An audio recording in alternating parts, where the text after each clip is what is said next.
All right, guys, so I'm gonna give you guys a little quick intro on what type of roof this is right here. This is what we call an architectural roof, and I'm just giving you guys a visual presentation so you guys can understand it a little bit better, all right? So anyway, so you see how these are overlapped? They're small little squares that connect, okay? That is what we call an architectural roof. This type of roof is what we try to replace, our replacement roofs with.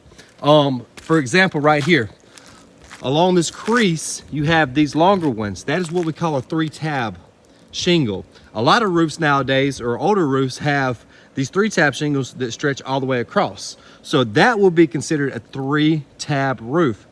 This right here is what we consider an architectural roof. Now it's kind of hard to tell because this has a lot of granule-like message right here. I've examined this roof.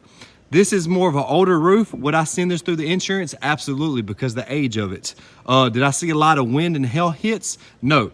When you're working with the insurance, that's one big thing that they look at. They look at for wind damage and hail damage. And once I get you guys trained up and you learn everything, I'm gonna send you locations of where hail and wind damage has occurred in neighborhoods or homes. So when you talk to these homeowners, you already know that there's damage there.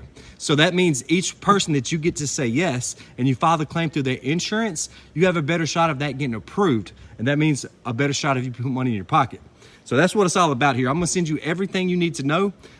It's not complicated at all. It's pretty easy. Once you have the tools, you're set. You'll make the money. It is there. But anyway, so like I said, this is an architectural roof.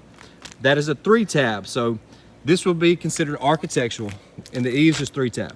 But anyway, guys, I'm gonna send you some more information. I will teach you one thing real fast. Now this right here, it's just an older roof. So you see how it's faded. That will be considered just granule-like message. What you're looking for will be hail hits and wind damage. But always file the claim. Always file the claim through the insurance, because you never know what'll go through and what won't go through.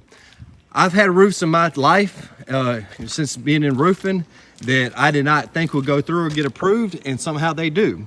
I've seen roofs that I feel like 100% positive they will go through and they didn't.